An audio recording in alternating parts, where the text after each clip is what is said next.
Coming up on From Beyond Champaign, Illinois drops their first game of the season to Alabama at the United Center last night. I was there. I was in attendance, section 313. Saw some people who recognized me. That was cool. That's probably one of the few good things from the night. There were actual good things from this game despite the loss. We'll talk about them. Also, some guys who were on the injured list who are back, and just overall thoughts on this game. Tap in, hit the like button for me if you're here on YouTube. Let's go.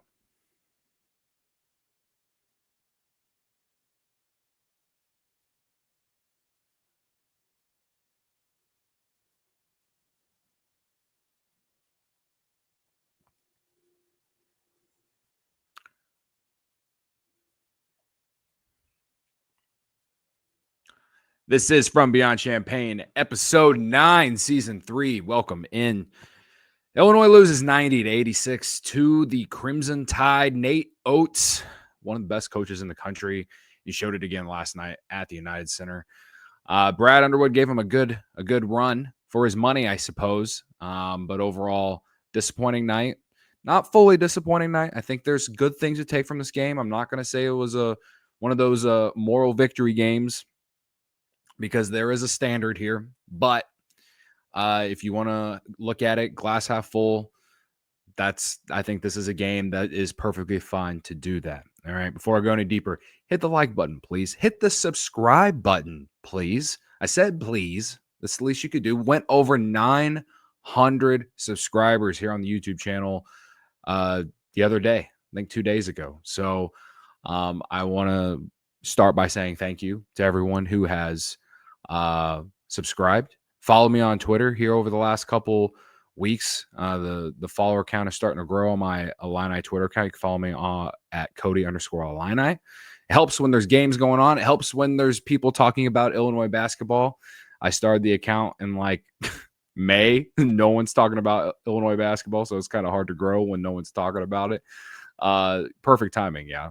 But overall, I appreciate y'all for subscribing. Help me get to 1,000. That's the next goal. So if you're new here, hit that subscribe button. And if you're a returning person, send it to your friends. Tell your friends. If you're a real sicko for Illinois basketball, I'm your guy. All right. Let's start with reactions to this game. Again, Illinois loses 90-86 at the United Center. I posted a video on my Twitter account when I got home from the game last night, and I got home around 11:30, midnight. It's kind of hard getting out of the West Loop area last night, so it took me about an hour to get home. You just felt like Illinois had every opportunity to win the game, but they just wouldn't take it. They just, every time Alabama gave them like an opening, Illinois is just like, nah, here, take this dub. Take this dub. I think there was a lane violation in it was either the last minute or last 2 minutes. They missed the front end of a 1-and-1, and they get called. Illinois gets called for a lane violation. And of course, the guy at the free throw line makes both free throws. Not only does he make the first one, he then gets to shoot a second one, and he made both of them. And so, like, that's a big moment down the stretch. You can't have that down the stretch. It's annoying enough when it happens at like the 15-minute mark of the first half. It's inexcusable when it happens in the final seconds of the game. It just can't happen. That's not a Brad Underwood team. We can sit here and complain about Brad Underwood in terms of his in-game coaching and in terms of not being able to get to the second weekend consistently enough and all this and that. We can do that. We can sit here and have that debate, have that conversation. But what I do know, over the last 6 years, Brad Underwood teams do not kill themselves or hurt themselves like that at the end of games. I don't really know who to blame on that. I just blame everyone. Like, that's just unexcusable. They cannot do that. It's not the reason they lost the game. It would if he misses the free throw and it doesn't happen. You don't know what's going to happen. I'm not saying that it had anything to do with winning or losing the game, but it's just a small example of kind of what went wrong for Illinois in the second half, because they were given a lot of opportunities to kind of take the game back from Alabama, and they just didn't want to take it. And that, to me, that was one of the biggest moments, because if they get that rebound, I think it's a one possession game. They could have gone down and got a quick score, or who knows, maybe even take the lead. And lane violation, gets to shoot 2 free throws, makes them both. So that was just a really frustrating moment there down the stretch. I think the big thing that most of Illini Twitter is talking about today, missed free throws. I was sitting next to some fellas at the game, didn't get their names. I did learn one of them is from the Lakeview neighborhood. So shout out to you, fella, if you somehow find this. And I don't know where his friend was from, but we were sitting there chopping it up the entire game. And we were all of us were just sitting there yelling about missed free throws. Illinois shoots 59% from the free throw line, 13 for 22. 13 for 22 from the free throw line. I mean, you got the lane violation, and then you lost by 4, but you missed 9 free throws.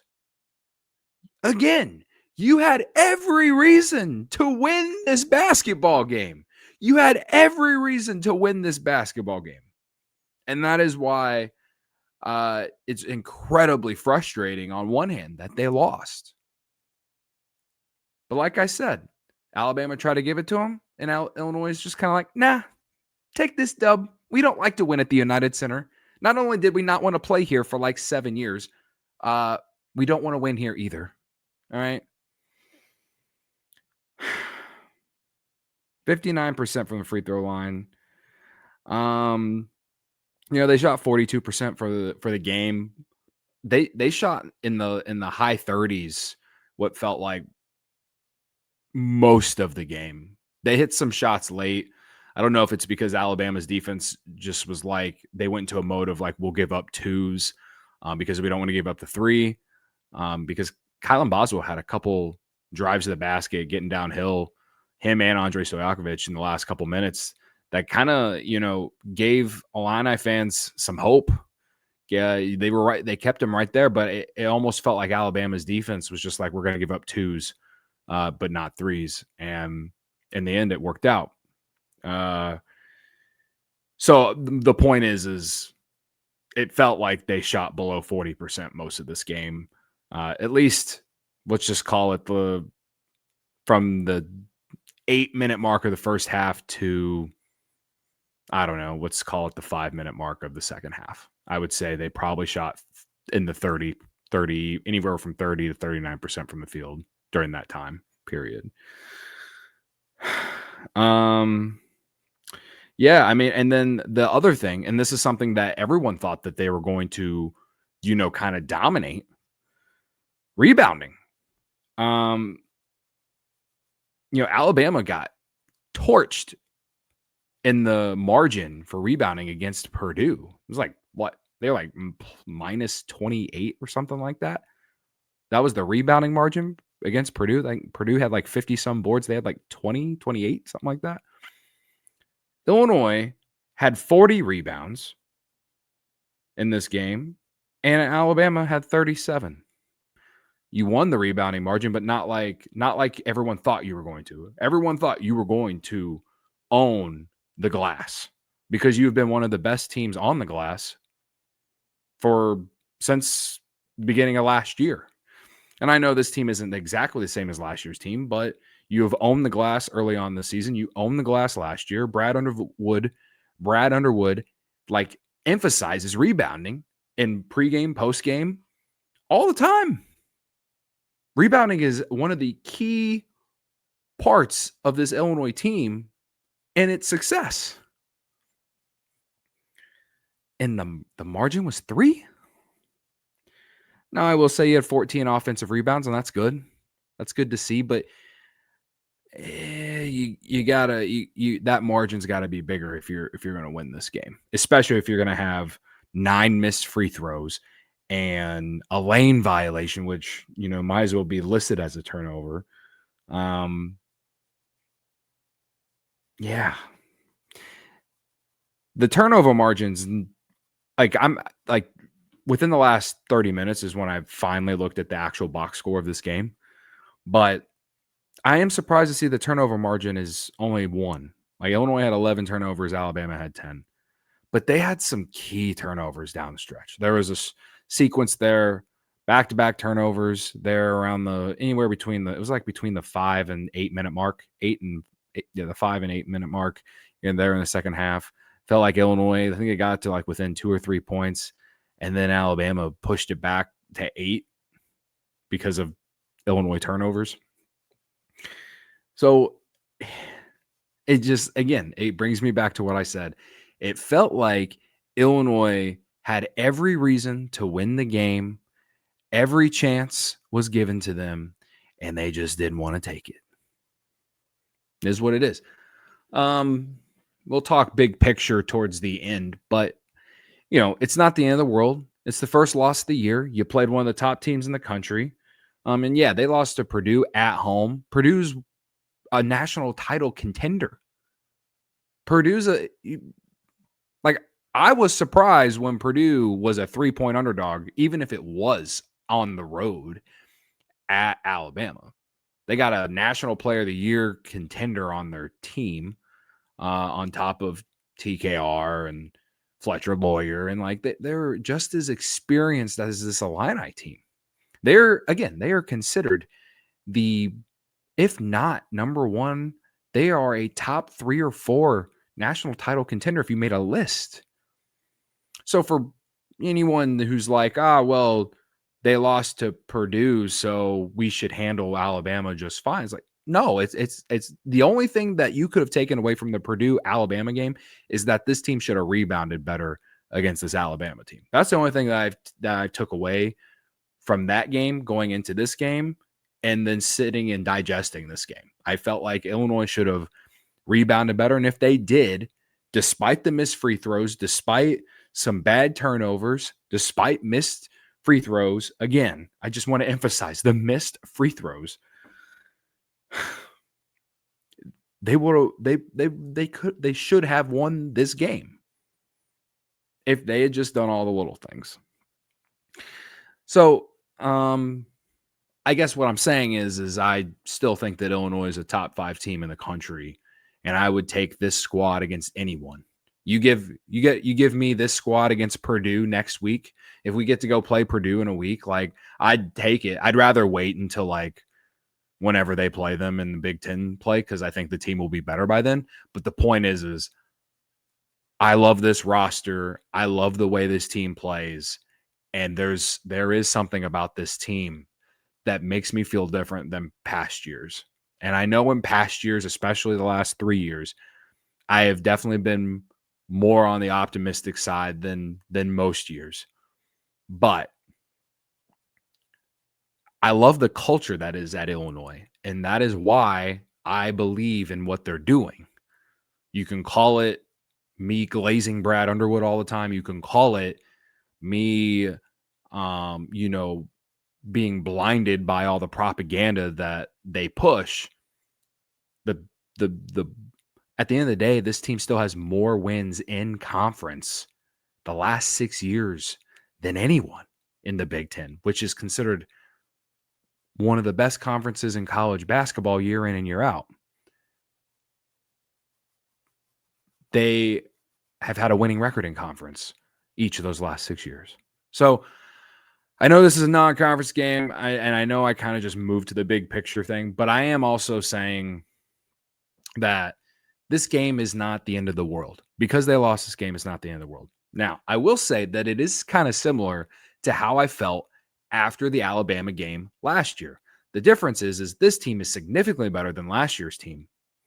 And no one thought they were going to beat Alabama at the neutral site in Alabama last year. No one thought. I think what they were 8.5, 9-point dogs going to that game last year. I think there were definite higher expectations in this game to win. No doubt. I'm not going to debate that. That is true. They were expected to win this game. Illinois got a ton of hype early on this year, right?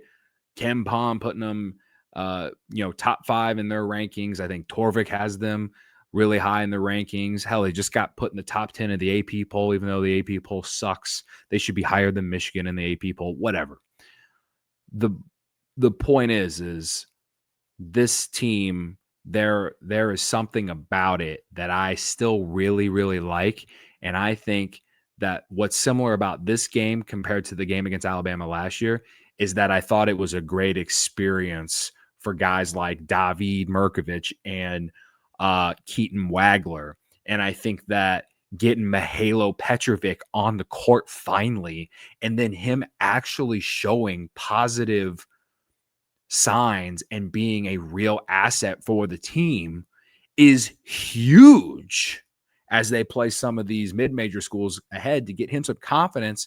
And when this team gets to play some of these better teams like UConn and Tennessee, this team could look significantly different by the time we play those schools, right? You got Tommy back. We'll talk about him in a little bit, which no one thought he was going to play in this game. When I saw he wasn't on the injury report, I was Vince McMahon in that meme where he's falling out of the chair in the ring. I was like, what? Tommy's playing? Plus Petrovic's not on the injury report?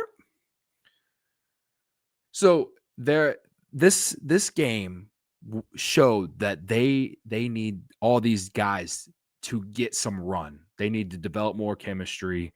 And despite all of the bad, you lost by 4. It's not a moral victory game.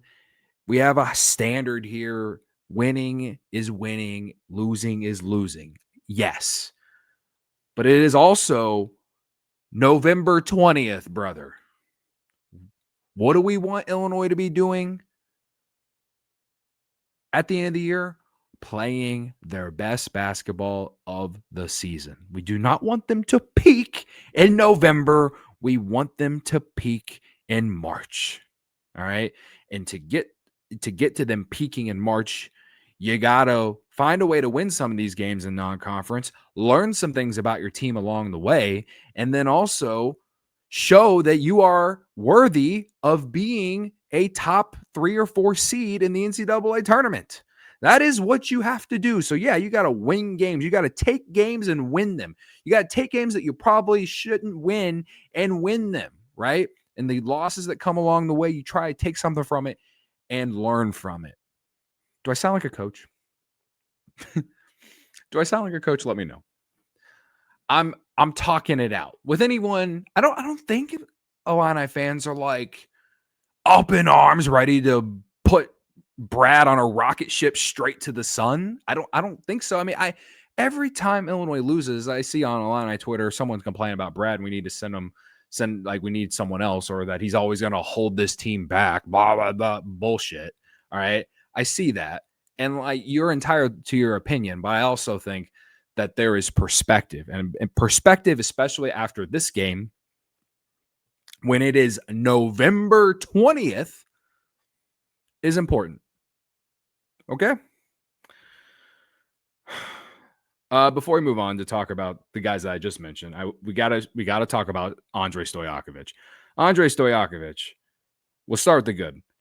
26 points, 11 from 16 from the field in 30 minutes. This dude was doing it all, man. This guy in transition, that pass from Kylan Boswell in transition, that bounce pass, and Andre gets it and goes up with the one-handed dunk. I mean, I sent a tweet a couple weeks ago after he had some strong finish at the basket. I said, this guy gives Terrence Shannon Jr. Now, does he have Terrence Shannon Jr. athleticism? No. Does he have the speed of a Terrence Shannon Jr.? No. But the way that Illinois wants to use Andrej Stojakovic is just like Terrence Shannon Jr. Get downhill, get in transition, and run some sets for him in the half court in isolation. They're not going to run like picking, double screens, getting him to come around and try to lose a defender. They will literally find a way to get him the ball wherever on the court and then let him go to work. That is what they did with Terrence Shannon Jr. I don't know if we are going to view Andrej Stojaković like we view Terrence Shannon Jr. at the end of his Illini career. It would take a lot to get there because he was here for 2 years, but in his final year, it was as historic as you could call it. And with everything that happened off the court that came along the way, made Illini fans love this guy even more than we already did. I would love to feel similar things about Andrej Stojaković in terms of his legacy at Illinois one day. I would, because that would probably mean that this team is going deep in the NCAA tournament, and he's a big part of it, right?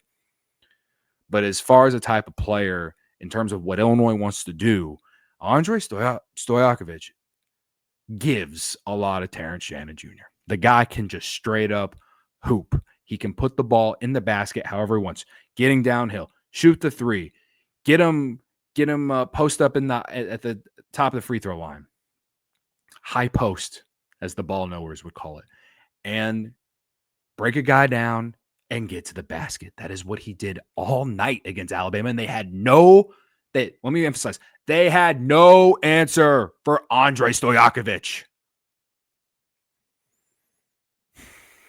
God, he's awesome.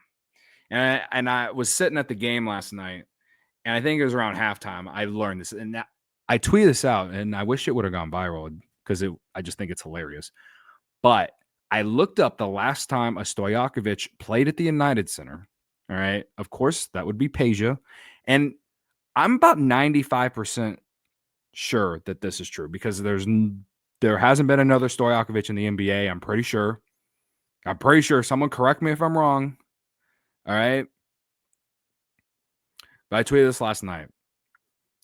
The last time a Stojaković had played at the United Center before last night was December 26th, 2009. The Bulls beat the New Orleans Hornets 96-85. Peja had 8 points on like 9 shots, so not the greatest game.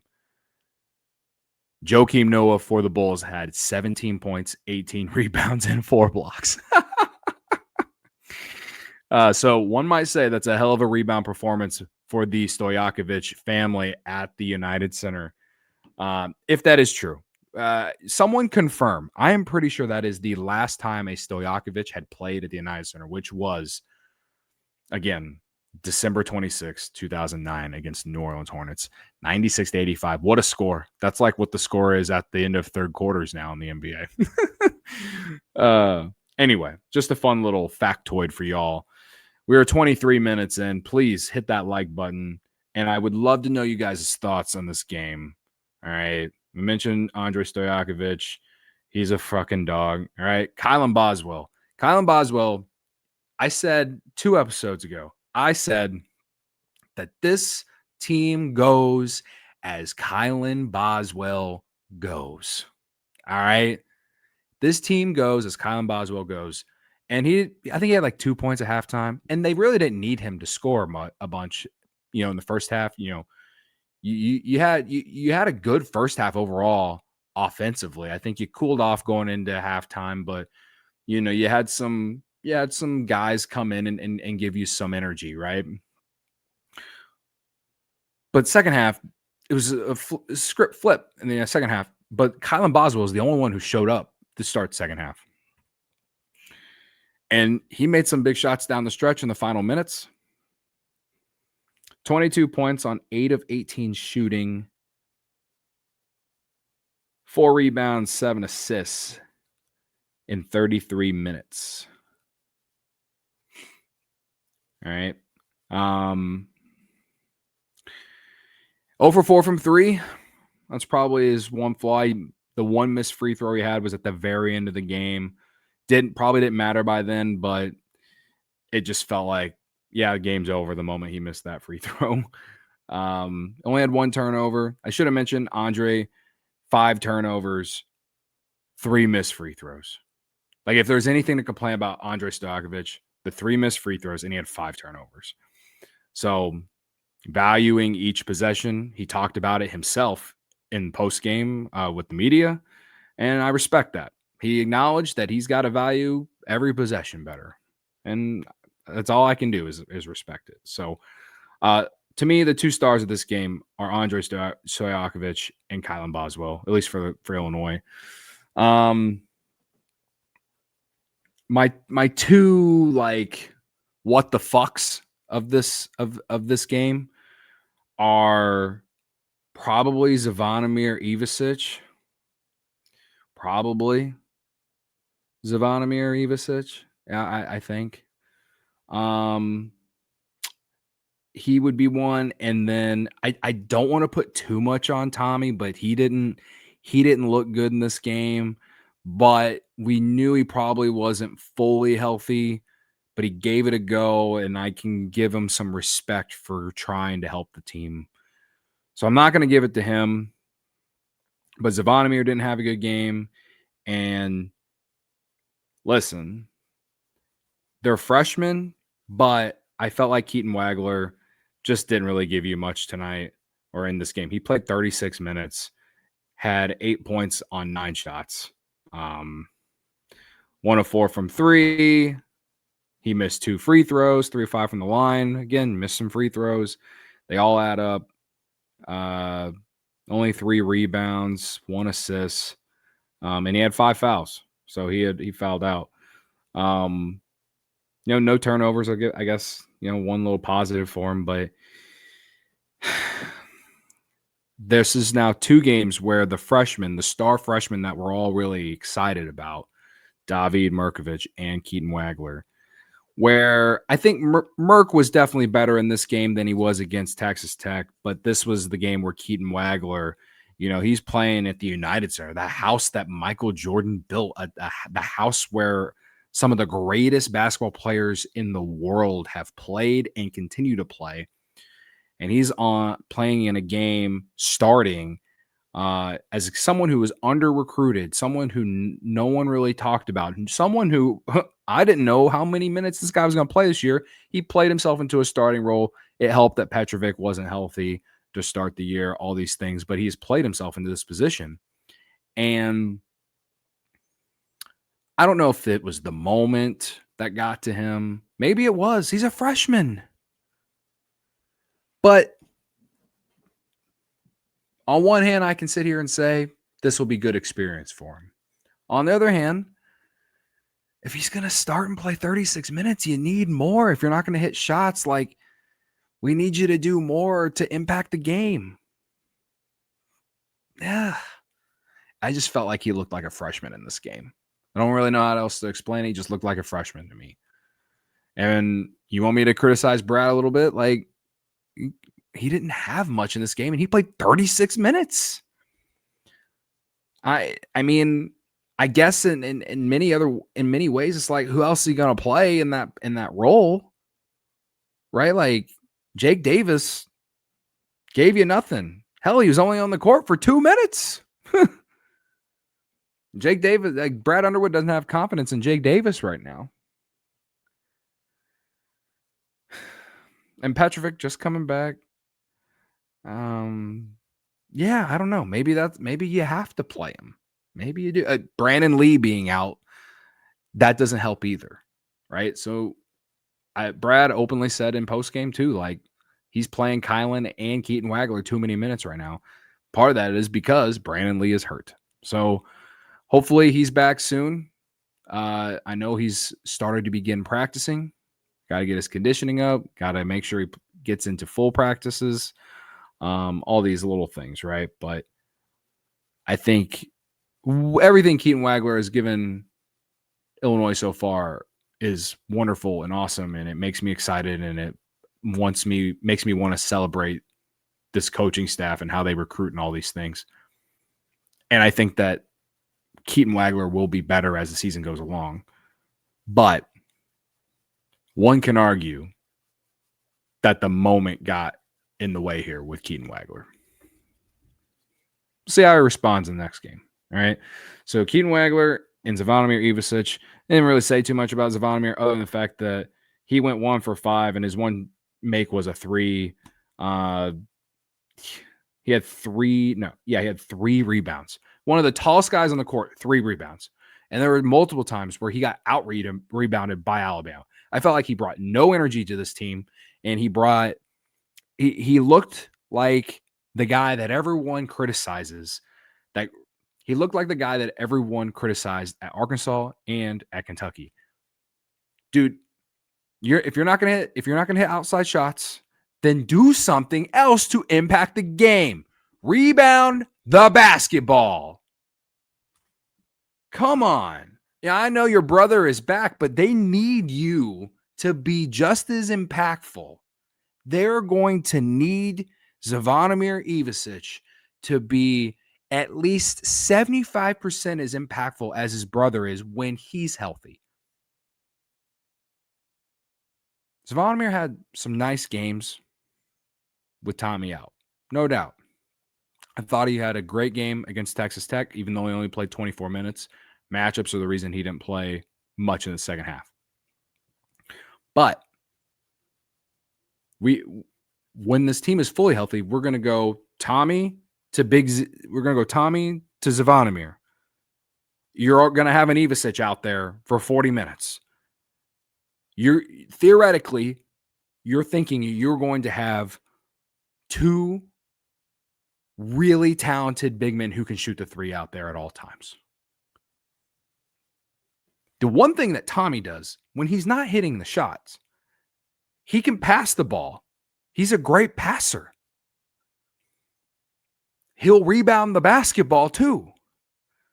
So I personally am asking Brad to yell in Zvonimir's face and tell him to get some grit or something. Get dirty. Throw him in some mud. Come on, man. You got to be better than this. Better than 1 for 5 with 3 rebounds. Come on, man. Come on. Too talented. You can't be 7 feet tall, have this ability to shoot, and have all this athleticism, and only make 1 shot and do absolutely nothing the rest of the game. Be better. Thanks. All right. We're 32 minutes in. I got a lot to say about this game, yeah? So we're just talking about the Ivisic brothers. Mentioned Mihailo Petrovic. Tommy, Brad said in postgame that Adam Fletcher told him, maybe play Tommy anywhere from 15 to 20 minutes. Tomislav ended up playing 14 minutes. He hit 1 3. He took 2 shots the entire night, had 3 rebounds, 2 fouls, 2 turnovers. He looked rusty, and I wasn't surprised by it because during pregame warmups, he took a couple shots. They were all air balls. And I'm not even kidding you. He just threw up some air balls in pregame warmups. And I was just kind of like, yep, this guy's going to be rusty, man. This guy's going to be rusty. I will say the 1 3 he hit was in a big moment to kind of slow down Alabama's momentum. So he gave them something in a certain sequence that was nice. And like I said earlier, they are going to need Tommy. He does so much, and we saw it last year, man. Whether it's that high pick and roll or pick and pop, his ability to pass and ability to shoot the 3, all these little things that he can do on top of his scoring ability, his ability to score in the paint, post up wise, or just on offensive rebounds, stuff like that. He has it all. He can do it all for a guy of his position at this level. But he's rusty, and they got to get his conditioning back up. That's what Brad emphasized in postgame. And so I'm going to give him a pass for this game. But he's got a couple games here to kind of, get his feet under him and get going. He just got to stay healthy, man. Got to stay healthy. Ice the knee, brother. All right.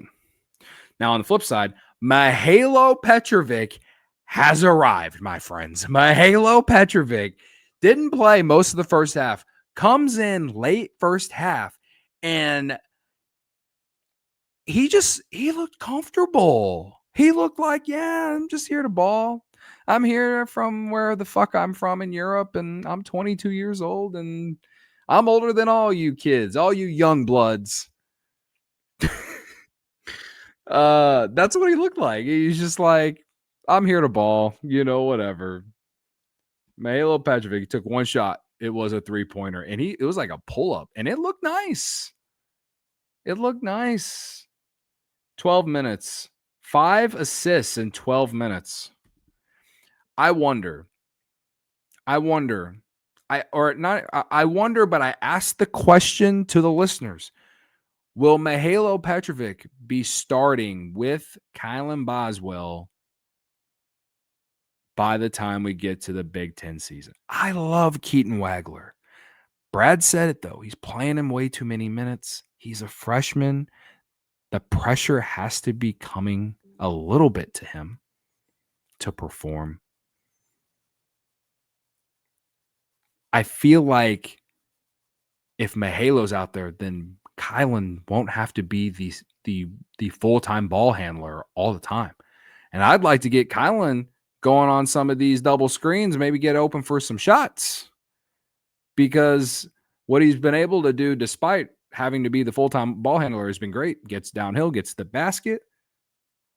I know he went over 4 from 3 in this game, but against Texas Tech, he was 3 of 5 from 3. I think overall he shot better. He shot the ball better this year than he did last year.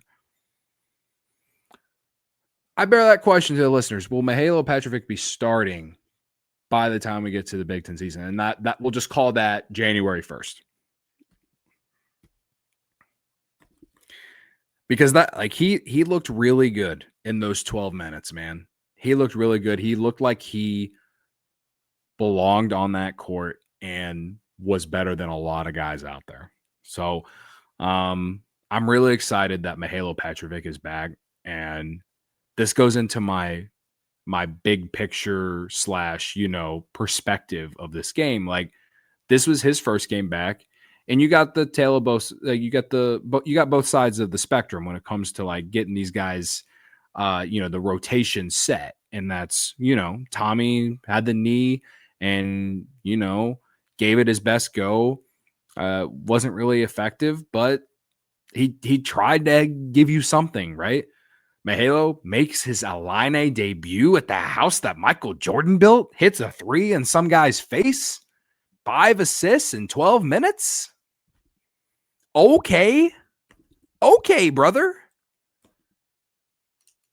Maybe I'm being a little too delusional about Petrovic, but he was hyped up a lot, and I'm excited to see this kid play. I am excited to see this kid play. And if he doesn't start, then he is going to play himself into that first guard off the bench at least. Like Jake Davis's minutes might be cooked. Like completely. Yeah, so let me know. Let me know in the chat. All right. Injury-wise, it's good to see. Brandon Lee's the only one left. Obviously, Ty Rodgers. I saw a video online, Ty Rodgers taking some shots, like the pregame before the pregame warm-ups, but he didn't do actual pregame warm-ups with the team. It's interesting to see him out there taking some shots. Who knows? I would love to see Ty Rodgers come back at some point, right? But who knows? Hopefully, Brandon Lee is back before UConn. We'll see. All right, so good news about this game overall. The team is getting healthy. You lost by 4 despite all of your own wrongdoing in this game. And your stars showed up when you needed them to show up. And even though you lost the game, it's good to see your stars not let the moment get to them and show up when you need them to show up. And the stars I'm talking about are Kylan Boswell and Andrej Stojakovic. And Tommy is your third star. Tommy might be the best player on your team. But like I said, he deserves a pass in this one. He gave it a go. He gave it his best shot. And I respect that. And just got to get that conditioning going, like Brad said. So, yeah, this is how I am. Big picture. Listen, let's look at the schedule. All right. Big picture. If you look at the schedule,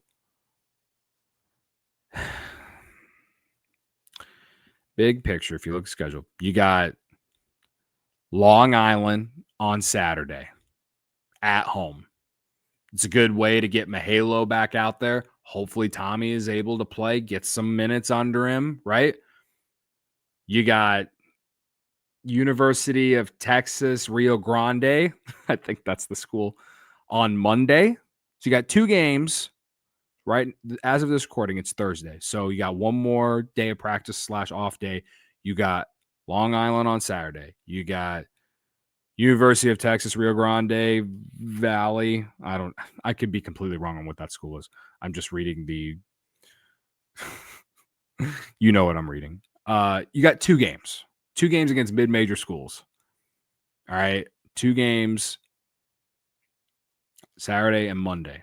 And then you have next Tuesday, Wednesday, Thanksgiving, and then you have an 11:30 a.m. game against UConn, I believe at Madison Square Garden.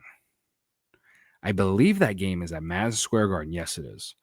You have demons to be exercised in that arena and that team. We know what happened in the Elite Eight game. Not going to bring it up, but we know what happened. And we know what happened against Duke at Madison Square Garden last year.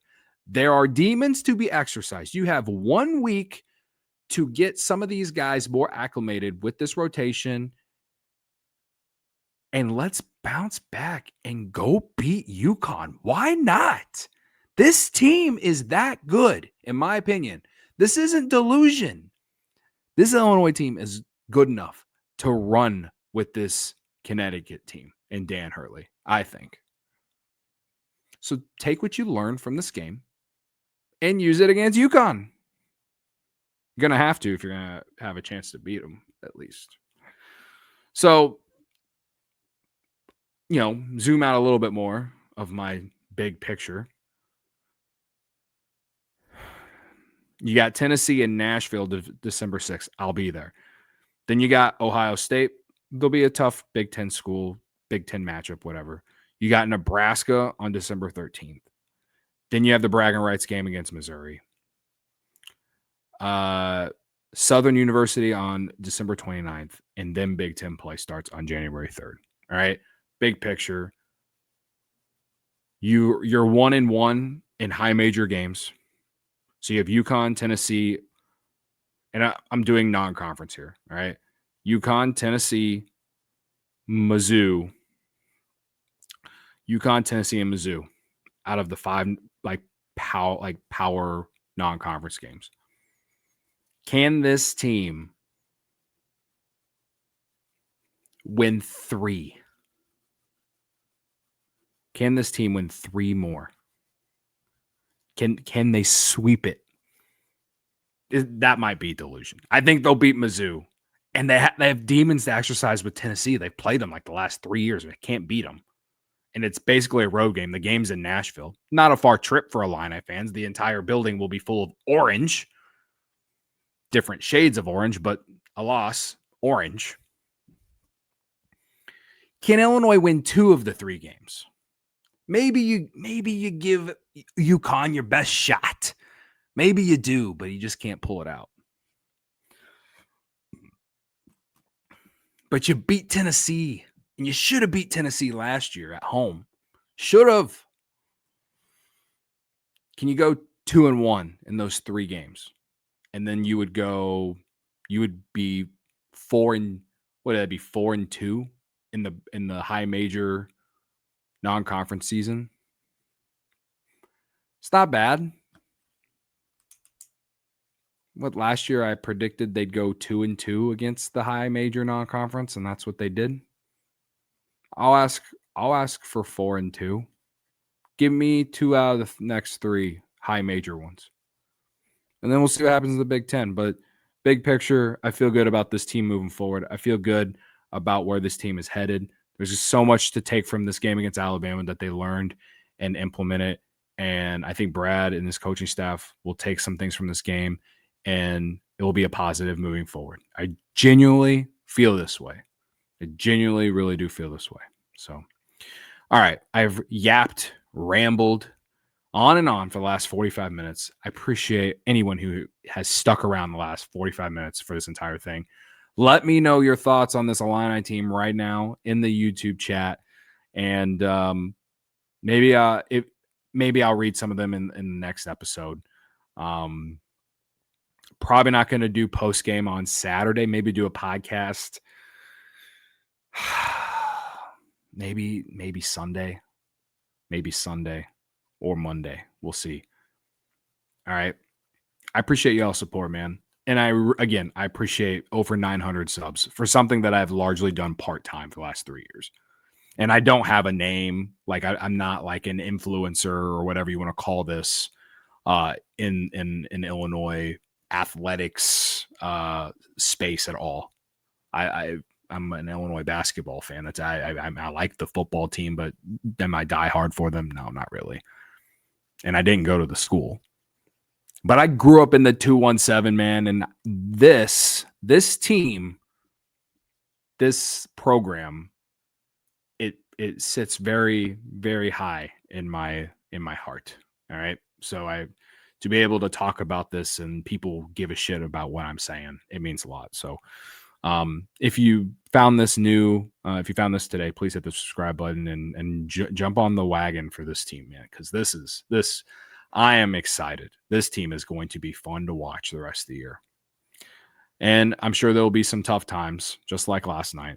And I'm sure there will be frustrations. And Brad will make us all wonder a bunch of things.